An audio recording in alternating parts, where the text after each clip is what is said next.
What is going on, ladies and gentlemen? Welcome back to Auto Auction Rebuilds. Today we're back with another new vehicle purchase of mine. This is my 2013 Mercedes-Benz SLK 250. I got this car for $10,000. So here it is, my new to me 2013 SLK 250. Now, I know you guys are thinking, but that only has the 1.8 liter turbo. Yes, you're right. But believe it or not, the little 1.8 turbo actually gets up and goes. It's got plenty of pep in its step. But if you notice, this car also has something else going for it, and that is the AMG kit. That's right. You have the AMG wheels. You have the AMG spoiler. You have the piano roof, I think is what they call it. It actually changes colors. And up here, you've got some vents, you've got more vents here, and you've got the AMG, or they call it the sports pack, I guess, but either way, the sports package, the AMG package, it's the same thing. You got the little vents up here as well. This is honestly a pretty clean little car for the money. It's not perfect, but it's definitely nice. And the interior, man, I love the exterior, but the interior of this sold me on this car. This is another one that just popped up on the auction block. Very similar to the Cadillac XLR. I had no knowledge that that car existed. I wasn't even looking for it. It just popped up on the block. Well, so did this one. Obviously, I know that the SLK exists, but I couldn't believe it when this thing popped up for $10,000. Now, this may surprise you, but if you go on Edmunds.com and you look up an article on this car, you're going to find out that Mercedes-Benz themselves actually said that this is the car you want if you are a real driver. The driving experience in this is supposed to be about as good as it gets from this little 1.8 four-cylinder direct injection turbocharged engine paired with the 18-inch wheels. This is what Mercedes recommends if you really want to get out there and drive. Brand new, this would have been about $46,000 as it's listed currently. It's somewhere between $43,000 and $46,000. The horsepower is 201 at 5,500 RPM, torque 229 at 2,000 to 4,300 RPM. 0 to 60 on this car? Well, it may not seem very impressive, ladies and gentlemen. 0 to 60 with traction control off is 6.8 seconds.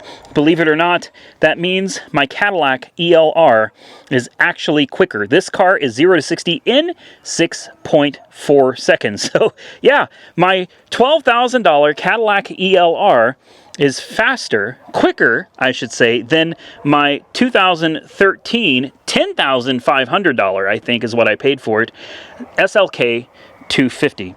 Honestly, pretty impressive, I think, for such a tiny car with a little bitty engine. Now, just like my Cadillac ELR, when this car arrived, I rushed down here and I started driving it. Now, the exterior is unbelievably filthy, and it arrived that way. This is just how it came to me. I had to drive this car, and I had to experience it. I bought both of these, sight unseen. They just popped up on the auction block, and I jumped on them. This car only has one issue that was listed, and that is the convertible top does not function. And I'm here to confirm it does not function. It tries when you push the button, the trunk pops, and then it just makes a bunch of noise. It's like the motor can't get everything working. So I'm pretty sure this is going to be low on fluid, and the fluid for this, well, I'm not even sure how to lift these seats, but the fluid is going to be back here. The motor sits somewhere right here. You got to sit these seats forward, and you got to take all of the speaker grills, the metal cover all off, and back here is where the fluid is. Now, it shouldn't leak fluid, guys. If it's low on fluid, that means it's probably leaking fluid somewhere, but maybe it wouldn't hurt just to take it apart, fill it up with fluid, and find out if we can get this top working, because obviously the car would be worth a little bit more with a functioning top. But as for me, I don't really care. I think the car looks really good in its hard top form. I would drive it around all day, every day, just like it is. Speaking of driving, maybe that's something we should do, is get in and take this car for a spin. Now, somebody upgraded the audio system in this. It is push to start, proximity sensor key, all of that good stuff. Mileage, only 98? Just under 100,000 miles. You've got a really nice aftermarket touchscreen, and it's got NTG mode. I don't know what that is. Music, navigation, Bluetooth, all of this good stuff. You have the dashboard, which you can display right there on the center of your car. Look at that. And yes, the original controls all still work. If I can go home, I don't even know exactly how to work this whole thing. I know if you go into NTG, it brings up like the radio and audio. Yeah, I don't know. If you turn the volume up and you put it on radio, there's your FM station. There you go. See, it works. This will scroll. See? It all still works. We'll turn that down. This has heated seats, and it's got this wonderful feature for a neck vent. If you were wondering what this little vent right there is, that's for your neck.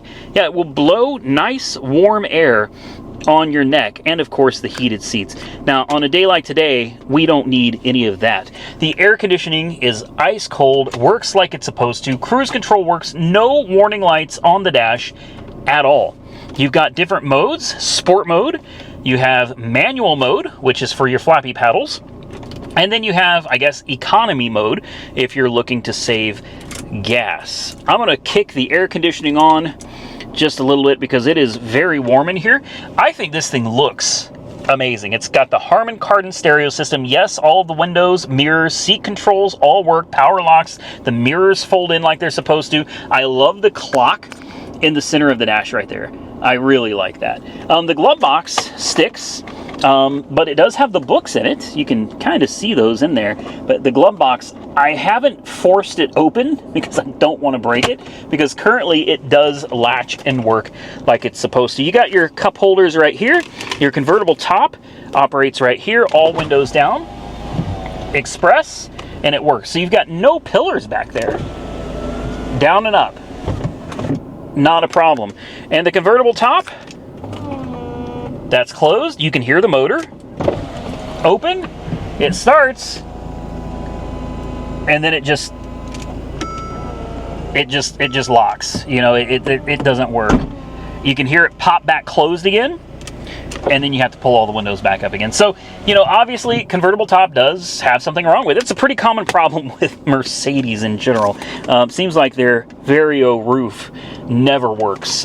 If you find one with a working Vario roof, just get ready because it's not going to work for long. Let's take this thing out for a spin and see how it drives.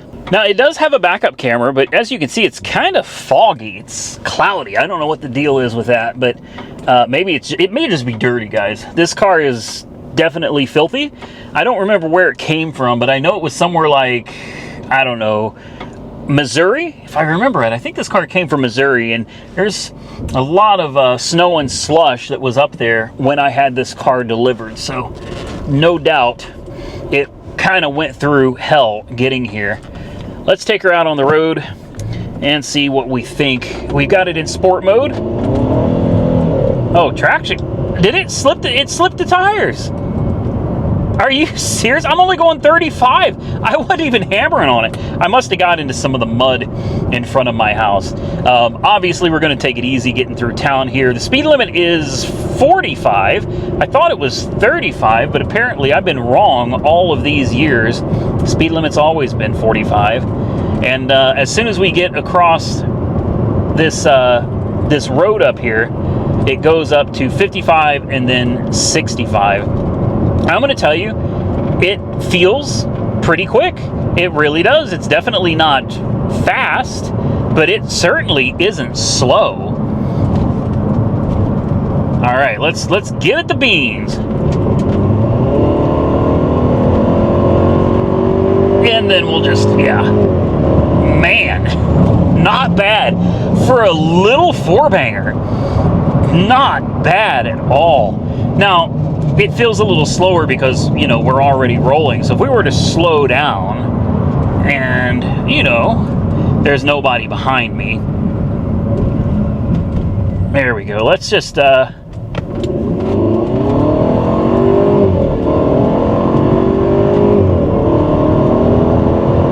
okay, it's not the fastest, but I wouldn't call this car slow by any stretch of the imagination. And it loves to hug the corners. It thoroughly enjoys going through curves and corners at relatively high rates of speed. It just feels amazing, guys. Oh, we got a fire up here. Oh man, great. Well, hopefully everybody's okay. The car rides like a dream. I don't know anything about the V6 or the V8s that come in these. All I can tell you is my experience with this little 4-cylinder, absolutely phenomenal. It's got just enough power to give you a little kick in the backside when you're ready to roll. It feels decent. It's got a nice little punch. It handles the road and the corners absolutely great. This is not a car that I'm going to keep. I did not buy this car to keep it. I bought this car because I felt it was too cheap for the amount of car that you were getting. I just couldn't believe that you could get this generation of the, what is this, the R130, I don't remember. Anyway, somebody comment below. I could not believe that this is a car that you can buy today with under 100,000 miles with no major mechanical problems for 10 grand. 10 G's. What a deal for a car like this, in my personal opinion. Now, I'm willing to bet most of you have seen John Ross's latest video about switching over to doing salvage cars, basically breaking cars up for his business and for video content. And John Ross actually got a hold of me and he asked if I might be willing to sell him this car for his business. And I'm thinking about it. I almost hate to see it get taken in to be scrapped, though. But at the same time, there's something kind of intriguing about it. A perfectly good running and driving car being scrapped. Like, it doesn't need to be scrapped. This car's got plenty of life left in it, man. And the thought of someone taking a perfectly good car and destroying it to part it out and sell it as scrap blows my mind. So I'm definitely considering it. If he's still interested in it, I might actually be interested in selling it to his company to be scrapped and parted out. You guys can drop a comment below and tell me what you think. I know it's kind of a waste of a good car, but at the same time, it's not really a waste because the parts are going to be going to make other cars run and drive again. Now, when I won this car, I thought there had to be something wrong with it. Something was probably missing in the description. It was probably going to be a deceptive seller, and it didn't turn out to be that way. I thought for sure there was going to be something that was going to need repaired on this car, other than the convertible top. And I'm here to tell you, I really think that if we just put some fluid in the reservoir, I got a hunch. I've got a hunch that if we fill the reservoir with fluid, the convertible top will probably come back to life. Now, there's probably a leak somewhere that will eventually need to be repaired, but I got a feeling, guys. I have the fluid at the house. It's just a matter of taking apart this back panel, exposing the pump, and adding some fresh fluid. If you guys are interested in seeing if we can get the Vario roof working for basically free, because I already have the CH11 FS29 whatever, I already have that stuff in the garage.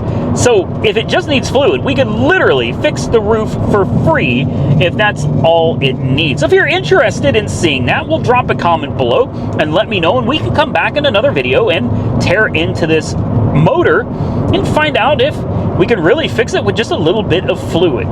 There's really not a whole lot to say about this car. It is a relatively cheap Mercedes that, as far as the SLK goes, I mean, it's as low on the platform as you get. Well, with the exception that this one has the sports package / AMG package. This is about as cheap as you get from one of these Mercedes, and you know, it feels like it. It's definitely not a top quality car here. The materials are not phenomenal. They're decent, they're good enough, but there's a lot of, I mean, even though the plastics are kind of semi-soft touch, they're not really soft touch. There's a lot of, it's still very plasticky on the inside. With that said, the driving experience is good. It handles and rides great, although you have to remember this is a Roadster. It is not a luxury car, even though it's technically a luxury brand. This is not a S-Class or an E-Class or even a C-Class. This is a little bitty Roadster, and it handles as such. You need to remember, Roadsters are not made to be super comfortable.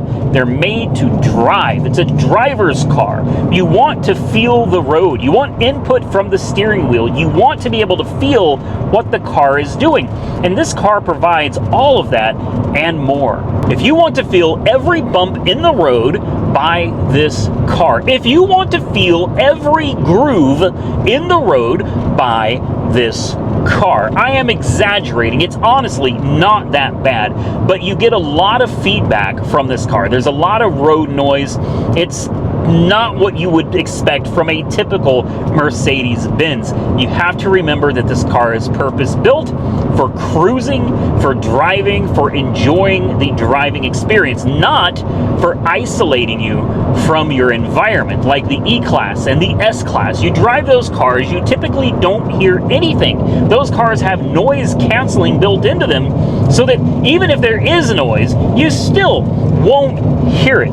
Now, one cool feature about this car is it's got these cameras. I got to be very careful not to cross the line. There are cameras built into each of the pillars, one over there and one over here. And if you're wondering what that's for, well, this car has the ability of monitoring you and the road conditions and how you're driving. You can turn it off, which I've already deactivated it in this car. But you can turn it on and it will have a picture of a coffee mug dead in the center of your screen where my speedometer is showing right now.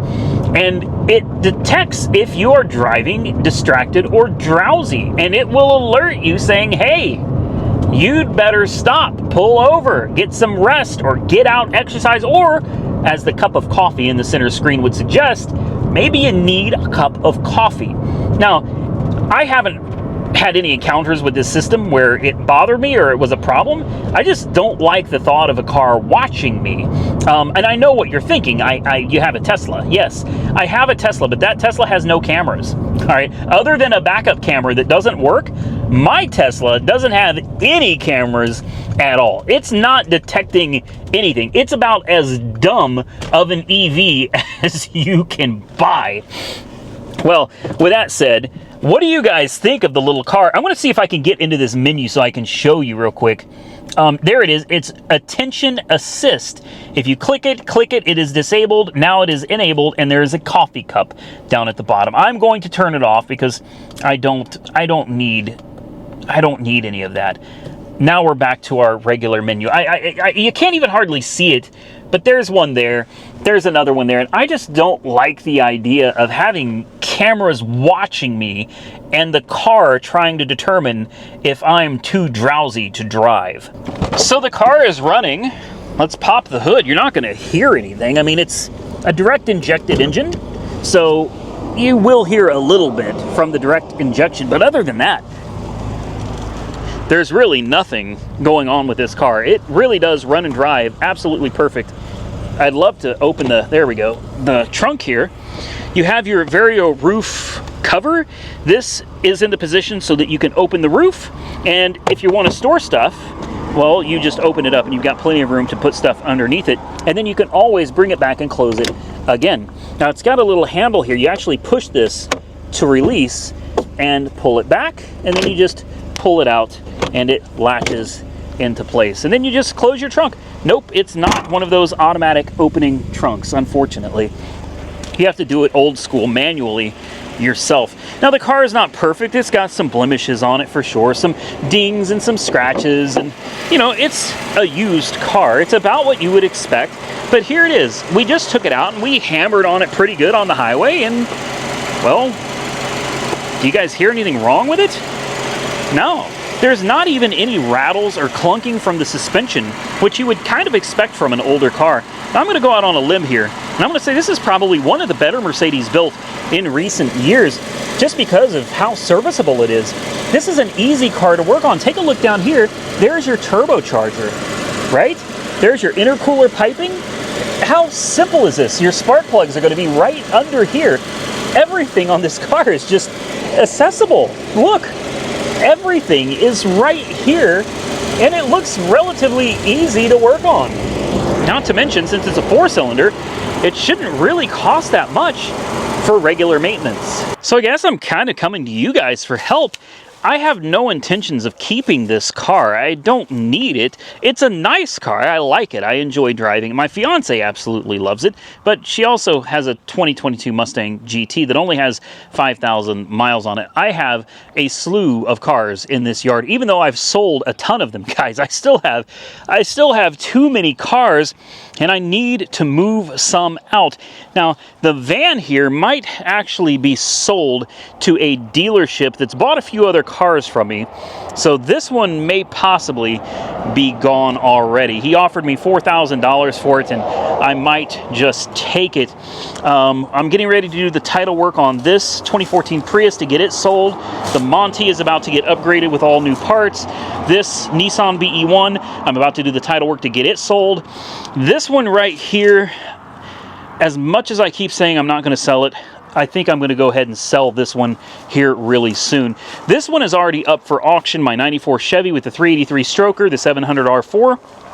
It's already up for sale. It only brought like $5,500 last week, and that just isn't going to happen. There's no way I'm going to let that truck go for $5,500. This one right here, my Trans Am, surprisingly, only brought $1,900 at auction. And again, I'm not going to let this go for $1,900. I'm looking for more around $5,000, $5,500 for this car. I love it. It's a great car, but it's not something that I'm going to be out driving regularly. So both of these are currently up at Copart right now for sale. Next is the 93 Mustang GT convertible. I just sold this car. I was really surprised to see that at Copart it brought over $9,000. That's pretty impressive. I was happy to let it go for $9 grand. I think somebody got themselves a wonderful car, and I think they got a pretty good price on it as well. So you guys comment below and tell me what you think of the Mercedes SLK 250. As you can see, with all the cars I currently have, there's really no point in me keeping the Mercedes. Makes more sense to sell it. So is this something that you think I should send to Copart and sell like I do with all my other cars, or do you think this is something that I should send down to watch JR go so you guys can watch him literally destroy it, break the car apart, and scrap it, part it out? I have such a hard time thinking of that being done to this beautiful little Roadster. It's in perfectly good, usable condition. But at the same time, I'm intrigued as well, and I'm like, man, I don't know, I would watch it. I would absolutely watch you taking a perfectly good running and driving car and ripping it apart. And I'd also be curious to see, like, based on what you pay for it, how much could you get out of breaking it apart as well? That's something I find very intriguing, and not something that a whole lot of YouTube channels are doing or talking about. So I'm going to let you guys drop your comments below and tell me what you think. Should we send it down to be scrapped, or should we send it to auction like we send the rest of the cars? It really, it's a comfortable car. It smells great. It runs great. No warning lights, like, and the upgraded stereo system. I forgot about that. Inside of here are some things that I don't really know what it is. Maybe you guys can help me. It's got this thing with a USB port, and then that's plugged in to an Amazon Basics USB cable. And then there's this, looks like an old iPod and a, what is this, just an aux cable, I guess? And then it plugs into this thing in the center here. I don't know what that is, some big box. Yeah, I don't know. It comes with all of it. I have no idea what all that does. I assume it's all for some type of external connectivity of your phone or something. And I really don't understand how to use this screen entirely. If you push this, your car pops out. You push it again, the car goes back in. And then, yeah, I don't know. I have no idea how to work this. This is not stock. The factory screen would have been back there. So this is definitely an upgraded aftermarket option. I love the little car. I love the looks of it, and I really enjoy driving it. But like I said, at the end of the day, I can't justify holding on to this long term. I may drive it around a little bit more, but I don't think there's much more to do with it. other than maybe try to fix the Vario roof. So for 10 grand, was it worth it? Or do you think I paid about what it's worth? I don't know. I know that I can get my money back out of this car. I have no doubt in my mind that I can get my money back out of it. The question is how are we going to go about doing that? If you enjoyed the content on this car, do me a favor, hit the thumbs up button and let me know. Consider subscribing to the channel and drop your comments down below. Until next time, stay safe out there, everybody. I look forward to seeing you all again very soon in the next one.